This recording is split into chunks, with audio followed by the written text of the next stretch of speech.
Then they got this guy, deranged Jack Smith, a lunatic, and they put him in because he was the meanest prosecutor you could find. Former special counsel Jack Smith has long been on Donald Trump's enemies list. He is not only the meanest federal prosecutor, he is the only federal prosecutor to successfully indict a U.S. president. And he did it twice. During his tenure as special counsel, Smith's public appearances were infrequent and only undertaken to present facts. But now, Smith is speaking out and speaking his mind, most recently with our friend Andrew Weissman. Once we get in a position where we start talking about maybe not following court opinions we don't like, we are lost. The attacks on public servants, it has a cost for our country that is incalculable. The idea that politics played a role in who worked on that case or who got chosen is ludicrous. Process shouldn't be a political issue. People have to think about what matters to them, and if they believe in things like the rule of law, take that commitment and find another way to be part of the solution. In addition to that conversation, we now have exclusive new footage of Smith, which we are airing on this show for the first time. It's from a speech that Smith gave at George Mason University on September 16th of this year, during which he emphasized, again, the rule of law. What I see happening at the Department of Justice today saddens me and angers me. Where the rule of law is eroding, friends of the president do not have to worry about following the same laws that the rest of us follow. One of my concerns is that we have had the rule of law function in this country for so long that many of us have come to take it for granted. Smith also laid out how Donald Trump is methodically working to erode checks and balances within the United States government.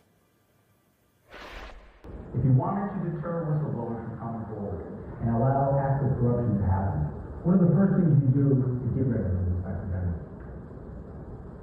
Next thing you might do, if you wanted to erode the rule of law, you get rid of nonpartisan, apolitical career prosecutors. I want to make crystal clear, targeting these people is completely unprecedented. No administration has ever tried it. Joining me now to discuss all of this is Will Salatan, writer at The Bulwark, who first obtained that Jack Smith video from September 16th. Will, thanks for joining us. Why do you think Jack Smith is all of a sudden found his voice? Well, it's not clear to me why Smith wasn't speaking for as long as he did. He, in January, issued his final reports on his investigations. He presented all of the evidence, pulled it all together, of crimes by Donald Trump, disappeared from the scene. He's emerging now in the wake of a series of attacks by the administration on the rule of law. And I think what Jack Smith is doing is he's putting together almost an indictment or a report similar to what he did in the case of Donald Trump. But it's not about Trump, and it's not partisan. It is about the assaults by this administration, and by this administration in particular, not Republicans in general, this administration on the rule of law in all of its facets. And we've been discussing some of them, the selective prosecutions, the selective pardons, and there are many more that he enumerated. So you also mentioned the pardons. And again, I want to think about how that fits into this indictment, if you will, of what the administration is doing. So it's not just these attacks on the rule of law. It's not just the erosion of checks and balances. He also didn't mince words about Donald Trump's efforts to pardon the January 6th rioters. How does that fit into all of this? And what does it say that he specifically talked about those pardons? Well, the pardons are, for most of us, the most obvious case of a defiance of the rule of law. Right now, we have a Republican Party that is trying to present itself as the party of defending the police, defending law and order, and that the Democrats are the party of crime. And part of what I think Jack Smith is getting across in his message is that if you pardon 1,500 people, if you pardon or commute all the people who committed violent crimes on January 6th against law enforcement. And this is a point he explicitly made in the speech at George Mason, in the talk at University College London. You are taking the side of criminals against police. But he makes the point that you are taking the side specifically of criminals, violent criminals, who side with the president who gave them the pardons.